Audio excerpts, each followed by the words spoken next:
আমরা নতুন বাংলাদেশের ভিতরে এই জুলাই গণঅভ্যুত্থান পরবর্তী সময়ে আমরা দেখতে পেয়েছি কিন্তু একটা জেনারেশন বলা হতো যে আই হেট পলিটিক্স জেনারেশন, তারা কিন্তু পলিটিক্সকে হেট করে না। তারা যদি পলিটিক্সকে হেট করতো তারা কিন্তু জুলাই গণঅভ্যুত্থান ঘটাতো না। গণঅভ্যুত্থান ইটসেলফ তো সবথেকে বড় একটা রাজনৈতিক ঘটনা, যারা রাজনীতি এত বড় একটা রাজনৈতিক ঘটনা ঘটিয়েছে তারা মোটেও আসলে অরাজনৈতিক না, বরং তারা যে ট্রেডিশনাল যে পলিটিক্সের বলয়টা আছে তার বিরুদ্ধে তারা রয়েছে। অর্থাৎ তারা এই লেজর ভিত্তিক রাজনীতি চায় না, তারা এই মারমুখী রাজনীতি চায় না, তারা চায় একটি ইনক্লুসিভ পলিটিক্স, একটি নতুন বাংলাদেশ।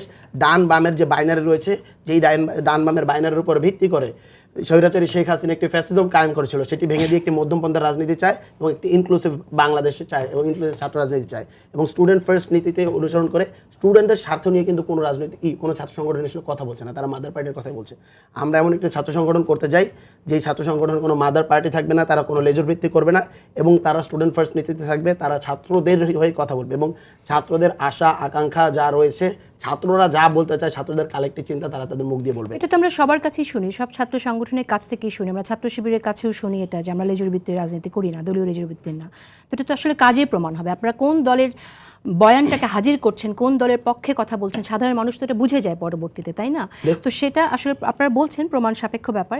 আপনি বলছেন লাঠিয়াল বাহিনীর কথা রিফাত, হ্যাঁ, যে আমরা আগের যেসব উদাহরণগুলো দিলেন, কিন্তু সম্প্রতি আমি একটি ঘটনা যদি বলি, ডেমরায় যে ঘটনাটি ঘটেছিল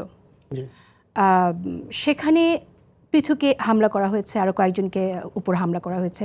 এই হামলায় কিন্তু তারা ভীষণভাবে আহত, হ্যাঁ, এবং তারা যখন আপনাদের কেন্দ্রীয় অফিসে গেল রূপায়ণ টাওয়ারে, ওখানে যাওয়ার পর তাদেরকে কলাপসিবল গেট বন্ধ করে আহত করা হয়েছে। একজনের মাথায় গুলি ছিল এবং সে বলেছে আপনি আমাকে মাথায় মারবেন না, আমার মাথায় গুলি আছে। এই গণঅভ্যুত্থানে আহত তাকে, এটা শোনার পরও তাকে আহত করা হয়েছে, হ্যাঁ, তাকে মারা হয়েছে এবং মাথায় আঘাত করা হয়েছে।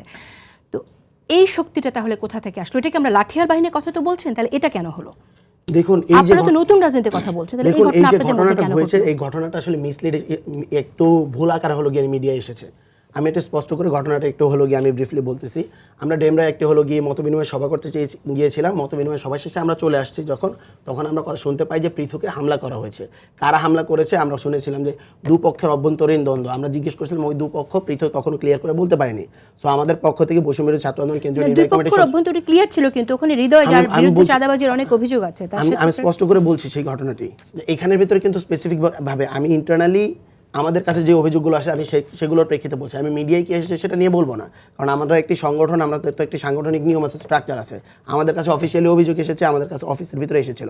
সেদিন যখন পৃথুকে হামলা করা হয়, আমাদের নির্বাহী সদস্য নাইম আবেদিন সহ বেশ কিছু লোক পৃথুকে দেখতে যায়, সেই ঘটনা শোনে এবং আমরা স্পষ্টভাবে বলি যে আমরা হলো গিয়ে পরদিন সহ স্পষ্ট অভিযোগের ভিত্তিতে আমরা একটা তদন্ত করবো, তদন্তের পরে ব্যবস্থা নেব।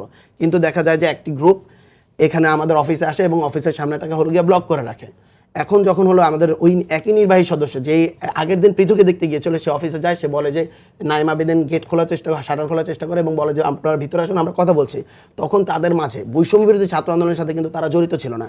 পরবর্তীতে আমরা পরিচয়ের মাধ্যমে জানতে পারি তারা হলো গিয়া বাংলাদেশ ছাত্র অধিকার পরিষদ ঢাকা মহানগরের সাথে যুক্ত। সেই মানুষগুলো এসে হলো গিয়ে এখানের ভিতরে কেওয়াস সৃষ্টি করে। আপনার ভিডিও ফুটেজ আপনি চাইলে আমি দিতে পারবো। যারা আহত তারা মামলা করতে গিয়েছে, সেই মামলা গ্রহণ করা হয়নি এবং আপনারা বলেছেন যে আপনারা আলোচনা করে সমাধান করবেন। মামলাটা গ্রহণ করা হয়নি কেন? ওসি মামলাও নেয়নি, মামলা গ্রহণ করা হয়নি, আপনাদের প্রভাব আছে।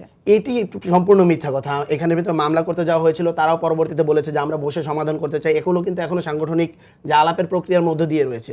একটি ঘটনা ঘটেছে, একটি মিসআন্ডারস্ট্যান্ডিং হয়েছে, সেগুলো কিন্তু আমরা আবার দেখতে পেয়েছি যে সেটা সলভ হয়ে গিয়েছে। এখানে আসলে ভুল বোঝাবুঝিটা ছিল। আমি সেখানের ঘটনাস্থলে অনেক পর উপস্থিত হই, আমি গিয়ে দেখেছি যে পরিস্থিতি উত্তপ্ত।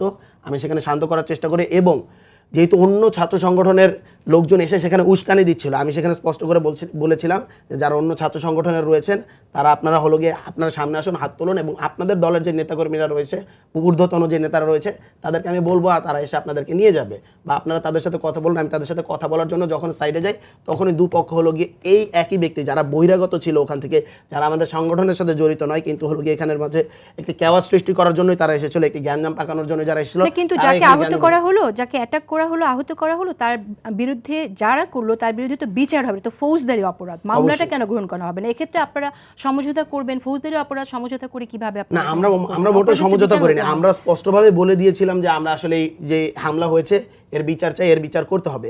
আমরা নিজেরাও আসলে হলো গিয়ে এখানের ভিতরে পুলিশকে অত ঠিক সাথে সাথেই জানাই, আপনি যদি পুলিশকে খোঁজ নিতে পারেন, প্রশাসনকে জানতে পারেন, আমরা বলেছি যারা যারা এর সাথে জড়িত তাদের বিরুদ্ধে আপনারা অ্যাকশন। আচ্ছা, আমরা অনেক দূর চলে গিয়েছিলাম, আবারও ফিরে আসি আগের আলোচনায়। আপনাদের নতুন দল নিয়ে কথা হচ্ছিল, আপনারা কি আপনাদের বৈষম্যবিরোধী ছাত্র আন্দোলনে যে সংগঠনে এখন বিলং করছেন ওখানে পদত্যাগ করেছেন যারা আপনার নতুন দল করছেন? না, এখন পর্যন্ত আমরা পদত্যাগ করিনি। তবে আমরা স্পষ্টভাবে একটি নীতিতে বলে দিয়েছিলাম যে যেহেতু জুলাই গণ অভ্যুত্থানের নেতৃত্ব দিয়েছে বৈষম্যবিরোধী ছাত্র আন্দোলন এবং এটি একটা আমব্রেলা প্ল্যাটফর্ম আকারেই থাকবে, বাংলাদেশের সকল মতাদর্শের লোকজন এখানের ভিতরে আসবে এবং তারাই সকলে এর অংশ। কেউ যদি বৈষম্যবিরোধী ছাত্র আন্দোলনের থেকে রাজনীতি করতে চায়, তার অবশ্যই বৈষম্যবিরোধী ছাত্র আন্দোলনের বাইরে গিয়ে, এখান থেকে সরে গিয়ে রাজনীতি করতে হবে। এখানে যে কেউ আসলে এটা কি আপনাদের যখন এই দলের সংগঠনে যখন সদস্য আপনারা, এটা কি নীতিমালার মধ্যে নেই যে আপনি অন্য একটি সংগঠনের যখন ঘোষণা দেবেন পদত্যাগ করে করতে হবে এরকম কোনো, নাকি থেকেই আপনারা করতে পারবেন? আমরা কিন্তু এখন পর্যন্ত একটি সংগঠন করব, একটি উদ্যোগ নিয়েছি, সেই ঘোষণা দিয়েছি। আমরা কিন্তু বলিনি যে আমরা একটি সংগঠন যুক্ত হয়েছি। আমরা বলেছি যে যখন আমাদের অন্য কোনো সংগঠনে যুক্ত এটা করা যায়, আমরা যখন অন্য কোনো সংগঠনে যে কেউ কোনো রাজনৈতিক সংগঠনে যুক্ত হতে চাইবে বা হতে পারবে, হয়ে যাবে, তখন এখান থেকে পদত্যাগ করতে হবে। এর আগে সে যে কোনো একটি উদ্যোগ নিতে পারে। আমাদের এখানে আপনারা দেখতে পেয়েছেন, যেহেতু বাংলাদেশের প্রত্যেকটি ছাত্র সংগঠনেরই এখানে রয়েছে, এখানে ছাত্র শিবিরের লোক রয়েছে, এখানে ছাত্র দলের লোক রয়েছে, এখানে বাম সংগঠনগুলোর লোক রয়েছে। আমি গণতান্ত্রিক ছাত্র শক্তির সাথে যুক্ত ছিলাম, যদিও আমাদের কার্যক্রম পরবর্তীতে আমরা স্থগিত করি, কারণ আবারও আমরা একই কোয়েশ্চেনগুলো উঠছিল যে গণতান্ত্রিক ছাত্র শক্তিকে আওয়ামী লীগের মতো জুলাইকে গ্রাস করে নেবে কিনা। আমরা কিন্তু সেই জায়গা থেকে আমরা আমাদের ত্যাগ স্বীকার করেছি এবং আমাদের রক্তের উপর পাড়া দিয়ে যে ছাত্র সংগঠন আমরা গড়ে তুলেছিলাম গণতান্ত্রিক ছাত্র শক্তি, সেটির কার্যক্রম কিন্তু আমরা স্থগিত করেছি এবং আমরা প্রুফ করেছি যে জুলাইয়ের সাথে আমরা কোনো প্রকার আপোষ করি না, আমরা ছাড় দিতে প্রস্তুত। আমরা কিন্তু এটি জুলাইয়ের সাথে আপোষ করেন না, কিন্তু বিভিন্ন কমিটিতে ছাত্রলীগ ঢুকে পড়ছে সে অভিযোগ আছে, আমরা পত্রপত্রিকায় দেখছি, সে বিষয়ে আপনার কাছে জানবো। আমি আসবো এটুকু অনেক সময় আমি জাস্ট 10 সেকেন্ড নিব। ছাত্রলীগের কিন্তু এখানের ভিতরে আসলে দুটো অংশ আমরা দেখতে পারি। একটি কিন্তু ছাত্রলীগ যেমন হলো গিয়ে জুলাই গণ অভ্যুত্থান সময়ের ভিতরে ছাত্রদেরকে হামলা করেছে, এটা যেমন সত্য। ছাত্রলীগের বিদ্রোহী অংশ হল থেকে বের হয়েছে, ছাত্রলীগকে মেরে হল থেকে তাড়িয়ে, এটা মোটেও কম সংখ্যক নেই, এটাই আসলে মেজরিটি। আপনারা যদি খোঁজ নিয়ে দেখতে পারেন, এটা আসলে মেজরিটি। ওরা আসলে মানে বিষয়টা এমন হয়ে দাঁড়াইছে যে বাংলাদেশে এখন মানে মত প্রকাশের স্বাধীনতা খুব সীমিত। আপনি আজকে ভালো ছাত্রলীগ বা ভালো আওয়ামী লীগ বলে এখানে কাউকে ডাকেন, ওরা আগামীকালকে আপনার এই অফিস ঘেরাও করবে এবং আপনাকে ফেসবুকে বেশিং করবে। এখন ওরা নির্ণয় করে দিচ্ছে যে কে ভালো ছাত্রলীগ, কে খারাপ ছাত্রলীগ, কে ভালো আওয়ামী লীগ। কথাবার্তা ভাই, এটা প্রচুর হাস্যকর কথা। সেটা আমরা যারা হামলা করেছে এটা কিন্তু স্পষ্টভাবে ফুটেজ রয়েছে। আসিফ মাহমুদ আজকে বলেছে যে ভালো আওয়ামী লীগ হলে নাকি স্থানীয় সরকার নির্বাচনে আসতে পারবে। আসিফ মাহমুদ কে ভালো আওয়ামী লীগ এবং খারাপ আওয়ামী লীগ নির্ধারণ করে? ভাই ভালো আওয়ামী লীগ খারাপ আওয়ামী লীগ, আচ্ছা ঠিক আছে, তাহলে আমরা এটা নিয়ে কথা বলবো এবং তাহলে ভালো আওয়ামী লীগ হলে তারা নির্বাচন করতে কোনো আপত্তি আছে কিনা সেটা নিয়েও আমরা কথা বলবো।